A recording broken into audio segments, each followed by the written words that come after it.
Hello friends, welcome to gate action. अपन बात करें तो ईएमटी प्रीवियस ईयर क्वेश्चन और अपन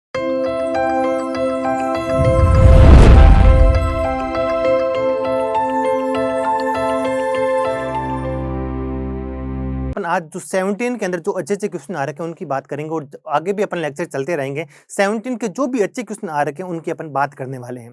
तो आज अपन स्टार्ट करने वाले हैं प्रीवियस ईयर 17 में जो भी क्वेश्चन आ रखे हैं सारे क्वेश्चन की बात करेंगे और जो भी अच्छे क्वेश्चन बन रहे हैं, जो भी कंसेप्चुअल क्वेश्चन है उनकी बात करने वाले हैं। अपन का फर्स्ट क्वेश्चन ये दे रखा है, the voltage of an electromagnetic wave propagating in a coaxial cable with uniform characteristic impedance VI की वैल्यू गिवन है e की power minus gamma lambda l plus j omega t volts. ये अपन को गिवन है और इसने अपन को गामा की वैल्यू कितनी गिवन है 0.1 प्लस J40 पर मीटर। ये अपन को गामा की वैल्यू गिवन है और ओमेगा की वैल्यू भी अपन को गिवन है। और ये क्या पूछे हैं, the absolute value of the attenuation constant in the cable in dB पर मीटर। आई होप यहाँ तक आपको समझ आ गया होगा। सबसे पहले तो आपको फोकस यूनिट पे करना है और सेकंड चीज क्या पूछ रखा है उस पर फोकस करना है। अटेन्यूएशन कांस्टेंट की वैल्यू निकालनी है विद यूनिट क्या होनी चाहिए, डीबी पर मीटर यूनिट होनी चाहिए। आई होप यहाँ तक आपको समझ आ गया होगा। देखो इस क्वेश्चन में अपन कैसे करेंगे, अपन को प्रोपगेशन कांस्टेंट कितना दिया हुआ है, गामा की वैल्यू कितनी है 0.1 प्लस J40। ये अपन को वैल्यू गिवन है प्रोपगेशन कांस्टेंट 0.1 प्लस J40। आपको पता है गामा की वैल्यू, गामा का रियल पार्ट होता है अटेन्यूएशन कांस्टेंट और इसका इमेजिनरी पार्ट होता है फेज शिफ्ट कांस्टेंट। और इसकी यूनिट क्या होती है, इस अल्फा जिसको अटेन्यूएशन कांस्टेंट होता है इसकी यूनिट होती है नेपियर पर मीटर और ये जो होता है बीटा इसकी यूनिट होती है रेडियन पर मीटर और इसको बोलते हैं फेज शिफ्ट कांस्टेंट बोलते हैं और इसको बोला जाता है अटेन्यूएशन कांस्टेंट। और इसको आपस में कंपेयर करूंगा तो मेरे को अटेन्यूएशन कांस्टेंट की वैल्यू कितनी मिल जाएगी 0.1 मिल जाएगी, लेकिन यूनिट क्या होगी नेपियर पर मीटर। आई होप यहां तक आपको समझ आ गया होगा। और अपन को नेपियर पर मीटर में नहीं पूछा है, अपन को डीबी पर मीटर में पूछा है। जब आप नेपियर को एक नेपियर आपका किसके इक्वल होता है, सबसे पहले आप लिख दो 8686। कितना लिखो 8686, यहाँ पॉइंट लगा दो एक के बाद में। ये एक नेपियर 8.686 डीबी के इक्वल होता है।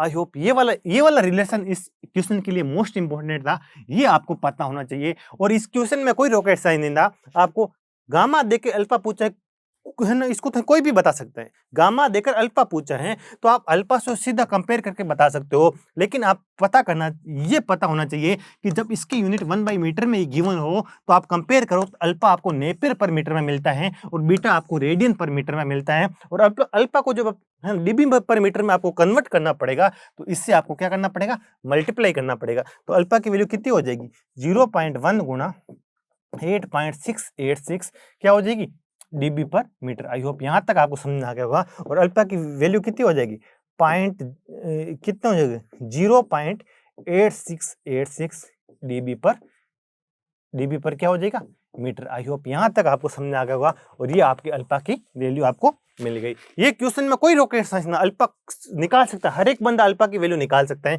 लेकिन ये जो रिलेशन है 1 नेपियर इक्वल टू 8.686 डीबी होता है, ये मोस्ट इंपॉर्टेंट रिलेशन है, ये आपको याद होना ही चाहिए। आई होप यहाँ तक ये क्वेश्चन बहुत ईजी था और आपको समझ में आ गया होगा। और अपन के 17 के अंदर एक क्वेश्चन वो भी बहुत मोस्ट इंपॉर्टेंट आ रखा था, एक यूनिफॉर्म प्लेन वेव के साथ एसोसिएटेड आपको इलेक्ट्रिक फील्ड की वैल्यू गिवन थी और आपको पूछा था ये यूनिफॉर्म प्लेन वेव के अंदर पोलराइजेशन पूछा था आपको, और वो आप बड़ी आसानी से फाइंड आउट कर सकते हो। आपको देखो ऐसा कुछ अपन को इलेक्ट्रिक फील्ड की वैल्यू ऐसे कुछ गिवन थी, ई की वैल्यू यानी एक यूनिफॉर्म प्लेन वेव के साथ जुड़ी हुई इलेक्ट्रिक फील्ड की वैल्यू अपन को गिवन थी, ई की वैल्यू कुछ ऐसे गिवन थी e naught a x cap plus A Y cap plus J2 कितना था J2 a z cap. I hope यहाँ तक आपको समझ आ गया होगा। ये तो आपको और पीछे इसके e की power minus J omega T minus K x plus के वाई, ये आपको गिवन था। और आपको क्या पूछा था, पोलराइजेशन कौन सा है। आपको पोलराइजेशन का कंसेप्ट मैंने बहुत ही डिटेल से समझा रखा है। आप अगर पोलराइजेशन का कंसेप्ट अगर नहीं जानते तो वो लेक्चर पक्का देखना, आपको पूरा समझ में आ जाएगा। ये आपको गिवन था और इसके अंदर क्या पूछा था, आपको पोलराइजेशन पूछ रहा था। सबसे पहले अगर मैं आपको ये पूछूं कि ये वेव किस डायरेक्शन में प्रोपोगेट कर रही है तो आपको निकालना आना चाहिए। वेव प्रोपोगेशन डायरेक्शन आपको फाइंड आउट करना आना चाहिए। देखो ई की पावर, देखो ये क्या ओमेगा टी से आगे जो भी आपको दिख रहा है वहां से आप नेगेटिव बाहर लोगे कॉमन, तो ये नेगेटिव में क्या आ जाएगा के आ जाएगा, अंदर क्या बचेगा एक्स माइनस वाई। ये तो क्या हो जाएगा, के को बोलते हैं प्रोपगेशन कांस्टेंट बोलते हैं, क्या बोलते हैं, प्रोपगेशन कांस्टेंट। अब इस वेव प्रोपगेशन डायरेक्शन आपको फाइंड आउट करनी है, तो कुछ मत करो, एक्स की जगह क्या पुटअप कर दो, ए एक्स कैप, नेगेटिव है तो नेगेटिव, वाई की जगह कितना पुटअप कर दो, ए वाई कैप, और इसको एक यूनिट वेक्टर में कन्वर्ट करना है तो इसका मैग्नीट्यूड कितना है, √2 से डिवाइड कर दो। ये मेरी क्या मिल गई, मेरे को वेव प्रोपगेशन की डायरेक्शन मिल गई। आपको wave propagation direction find out करना आना चाहिए। आई होप ये आपको समझ में आ गया होगा। यहां से अगर मैं नेगेटिव का माइनस का बाहर कॉमन लूंगा के, तो अंदर क्या बचेगा, x माइनस वाई बचेगा, और ये ओमेगा टी हो जाएगा। इसको बोलेंगे प्रोपगेशन कांस्टेंट, और x की जगह ax रख दो, y की जगह a वाई कैप रख दो, तो ये आपकी वेव प्रोपगेशन की आपको डायरेक्शन मिल जाएगी। आई होप ये आपको समझ में आ गया होगा। और वेव प्रोपगेशन की डायरेक्शन क्या है, A K cap equal to A x cap minus A Y cap upon क्या मिल गया अपन को, √2। इसका मतलब ये वेव एक्स वाई प्लेन में ट्रेवल कर रही हैं। ये भी आपको ऑप्शन के अंदर पूछ रखा था कि ये वेव कौन से प्लेन में ट्रेवल कर रही हैं, तो आपको बताना आना चाहिए कि ये वेव एक्स वाई प्लेन के अंदर क्या कर रही हैं, ट्रेवल कर रही हैं। आई होप यहाँ तक आपको समझ में आ गया होगा। अब इसके अंदर अपन को क्या पूछा था, इसके अंदर अपन को पूछा था कौन सा पोलराइजेशन है, क्या पूछा, कौन सा पोलराइजेशन है। सबसे पहले ये तो सही है, a x cap a Y cap, ये जे, सबसे पहले इससे है ना जो जे वाले टर्म को अलग करना पड़ेगा, और जो अपन का नॉर्मल टर्म है, रियल टर्म है, उनको अलग करना पड़ेगा। तो सिंपली इसको थोड़ा रीअरेंज करेंगे तो अपन को क्या मिलेगा, ई नोट, ये क्या, ये तो अपन की क्या, ये तो अपन की डायरेक्शन को रिप्रेजेंट करती है, a x cap a Y cap, और इसको सबसे पहले डायरेक्शन को आपको यूनिट वेक्टर के अंदर कन्वर्ट करना आना चाहिए। इसका एम्पलीट्यूड कितना है, √2, तो √2 से अगर मैं डिवाइड करूंगा तो √2 से मल्टीप्लाई भी करना पड़ेगा। आई होप यहां तक आपको समझ में आ गया होगा। अब देखो ये सिंपल सा e की power minus J omega T minus K X minus Y. I hope यहां तक आपको समझ आ गया। ये तो अपन का एक टर्म मिल गया। अब मैं इसको यह अपन J2 वाले टर्म को अगर मैं और थोड़ा सा सोल्व करूं तो देखो प्लस ई नोट, ये बार आ गया 2 आ गया, और ये क्या z कैप है, तो ये मेरा z कैप, ये तो यूनिट वेक्टर के अंदर ही है, इसको तो कन्वर्ट करने का कोई जरूरत ही नहीं पड़ेगी। और j की जगह मैं लिख सकता हूँ या नहीं लिख सकता हूँ, e की पावर j π/2 लिख सकता हूँ, बिल्कुल लिख सकता हूँ। जब e की पावर j, इस j की जगह e की पावर j π/2 लिखूंगा और इससे मल्टीप्लाई करूंगा, तो आपको पता है ये इसके साथ क्या हो जाएगा, ऐड हो जाएगा।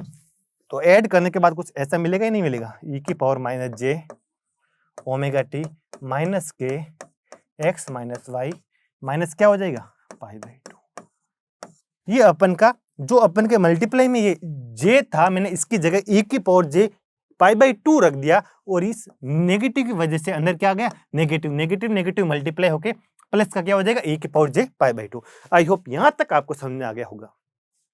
अब आप इसके अंदर पोलराइजेशन बहुत आसानी से बता सकते हो। देखो दोनों के बीच का फेज डिफरेंस कितना है, फेज डिफरेंस आपको पता चल जाएगा, π/2 का फेज डिफरेंस है कितना, दोनों कंपोनेंट के बीच में फेज डिफरेंस कितना है, π/2 का, और इसका एम्पलीट्यूड कितना है, √2 ई नोट। ये तो क्या डायरेक्शन है, ये तो इस कंपोनेंट की डायरेक्शन है, ये इस कंपोनेंट की डायरेक्शन है। इसका एम्पलीट्यूड कितना है, √2 ई नोट, इसका एम्पलीट्यूड कितना है, 2 ई नोट।